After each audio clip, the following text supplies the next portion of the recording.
My life was associated with a rather risky and dangerous business. I was a pyrotechnician. I had a lot of experience behind me. I participated in a variety of operations, both in mine clearance and in the installation of explosives. The fact that I am still alive is the merit of my professionalism.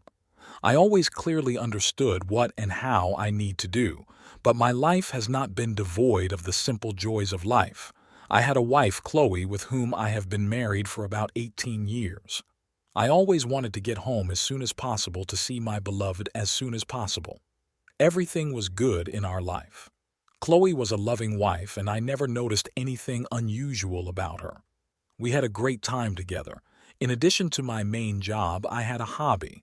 I loved collecting ancient coins. Initially, it was just a non-committal activity, which grew into something more. Now I had a huge collection with quite rare specimens, but I never wanted to sell them. But Chloe disagreed. "Michael, when will you finally get rid of your collection? This is a huge amount of money, even if you just sell it at an average price." "Chloe, baby, I didn't collect these coins for this to make money from them, and we don't really need it. In my opinion, my salary is quite high and you have nothing to complain about." "Yes, my love, I'm not complaining, I just would like to become even richer." "Honey, we already live well.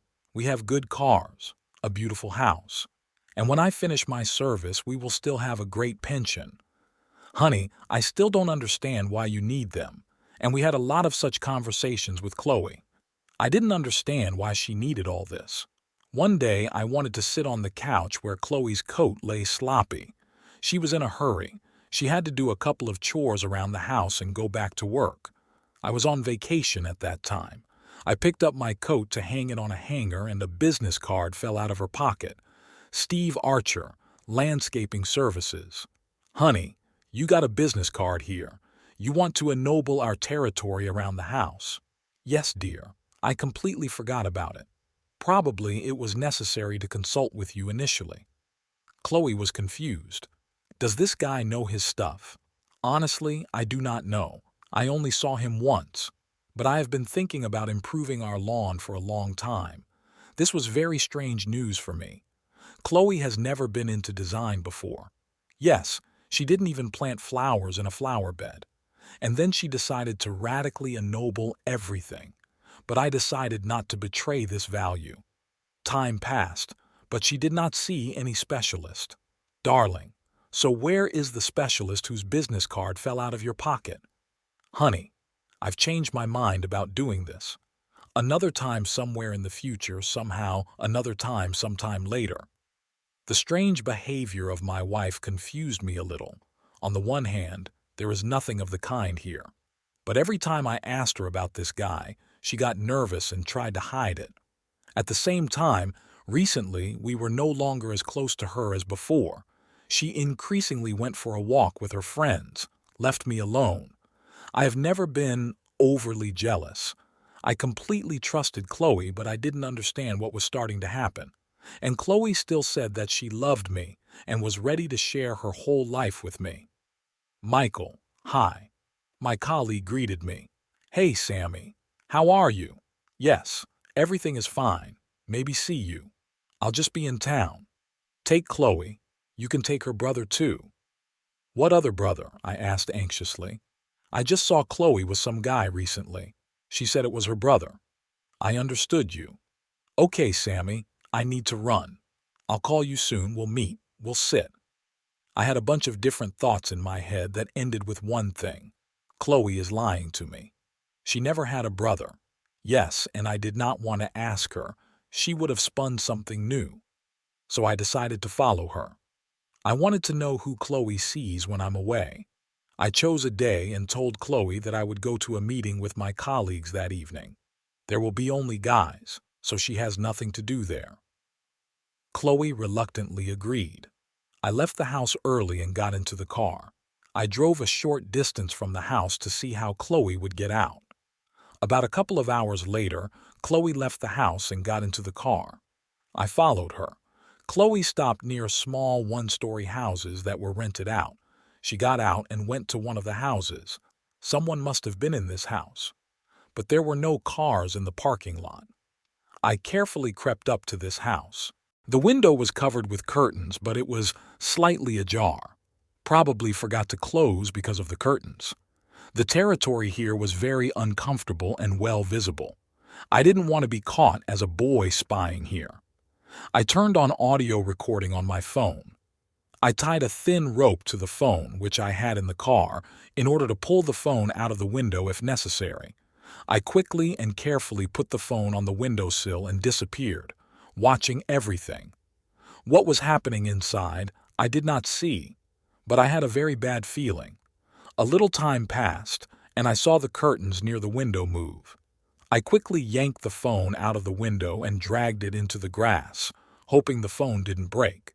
Then I saw my wife come out of the house with some kind of ghoul. They got into my wife's car and left. I took the phone, which was intact, and turned on the recording. "Chloe, where the hell are you?" "Sorry, Steve." Michael begins to suspect something, so I decided to stay at home for a while. Suddenly he will return. "Chloe, you're paranoid. Don't tell me. Michael is pretty smart. I don't need more trouble. It is not yet clear how the story with a colleague who saw us with you will end." I still blurted out, not thinking that you are my brother. "Well, do not be nervous. Soon I will finish what I wanted, and we will both be in chocolate, and your husband will not have sweet.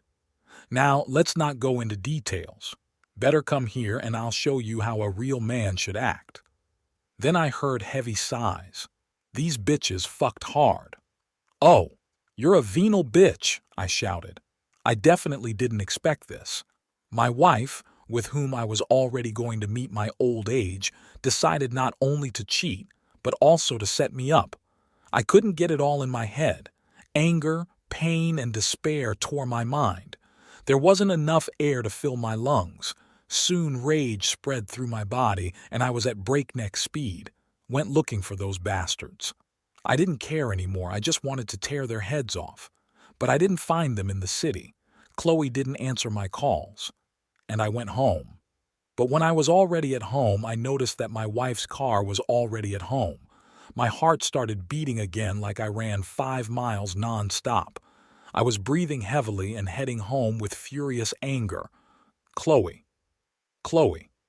Are you home?" "Yes, Michael, what happened? Are you crazy?" "Poor. I know everything. Come here, scum." Michael, calm down. Shut up. "Do you see your friends in the evenings? Have you found a landscape designer?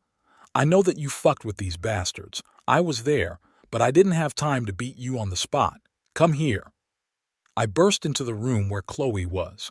I wanted to run up to her and grab her, but I was abruptly stopped by a blow to the back of the head.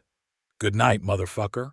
I'll fuck your wife more than once, but it's time for you to go to jail," Steve yelled, hitting me on the head with a bat. I heard this phrase in fragments when I fell to the floor and lost consciousness. I woke up from loud knocks on the door. The red and blue lights of police cars flashed in the windows. I saw weapons on the bed, some tools, and some unfamiliar jewelry. At the same time, my collection of coins was not there. It was necessary to act quickly. I understood that they decided to set me up, but the police were already on the threshold. If I had surrendered now, I would hardly have been able to justify myself and the police. These bastards obviously planned everything, so I decided to run. There was a second exit in the basement. I hoped to have time to escape. When I was already in the basement, I heard the door being forced open and the police rushing in. I opened a small door at the end of the basement that led upstairs. Fortunately for me, the police had not yet completely cordoned off the house, and I managed to escape. My head hurt terribly. It was hard for me to move and think. But I decided to find these bastards and force them to tell the truth.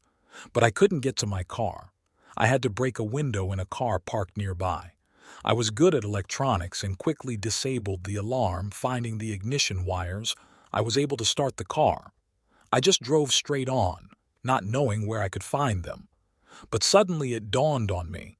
They could still be near the house where I caught them. They needed to hurry, but perhaps they needed to take something from there. This was my only opportunity to find them. My neck was already completely wet with blood. That bastard hit me good. But I still had the strength not to lose consciousness again. I had an idea in my head how to get these bastards to confess everything. I was right. Chloe's car was parked outside this house. I ran to the car and hid something under the front seats. The car wasn't locked. Those bastards were clearly in a hurry. Soon these creatures came out with some bags, loaded them into the trunk, and got into the car. I followed them. I called Chloe, but she did not answer. I wrote a message. If I were you, I would pick up the phone. Otherwise, your life will end quickly. And I called again. Chloe, honey, why don't you pick up the phone? I can't call you. Michael, why the hell are you not in the police? Chloe asked, scared. First I decided to deal with you bastards. What? Wanted to set me up. You won't get anything. Look, you even stole my coin collection. You don't need them in prison, you bastard. Steve broke into the conversation. Steve, do you really think that everything will be so simple? What do you want?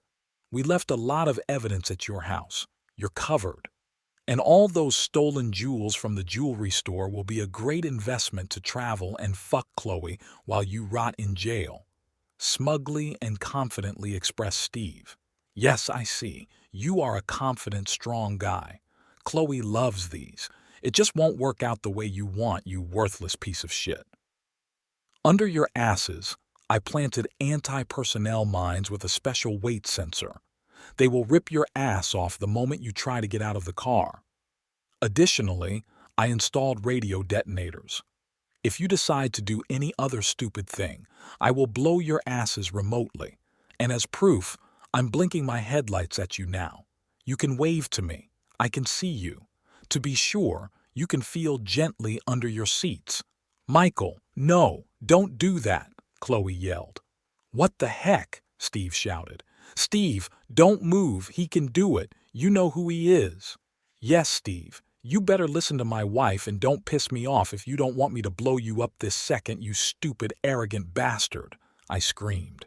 I heard Chloe sobbing in despair and Steve whining, realizing that things were bad. Michael, what do you want? Chloe asked in a trembling voice. So go to the nearest police station, call the officer and confess everything, and so that I can hear it, then give the phone to the officer and I will explain how to defuse the explosives. And just try to disobey me. I don't give a damn. I will blow you up to hell and I go to jail and you will go to the next world. Did I make it clear? Steve, do you understand? Yes, Michael. Okay, yours took it. Just don't do it. We confess everything. Just don't kill. Steve spoke in a less cheerful and confident voice. Great. I'm coming for you and I see everything. We stopped at the police station.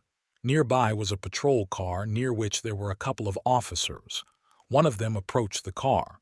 I heard on the phone how these frightened idiots told everything about how they robbed and planned to set me up, then yelled about the explosives under their cars that they could not get out of the car. Then they handed the phone to the officer. Officer, good evening. This is Michael, the husband of this unfortunate woman. I don't know what's wrong with her lately, but she's definitely not right in the head. I tried to calm her down, but it's not in my power. She and some guy I don't know attacked me. They stole my coin collection. You can check it in their car. And if she again talks about a fictional bomb, then you cannot be afraid. Check, I did not install anything. I am a well-deserved veteran of military operations, and there is no reason for me to do this.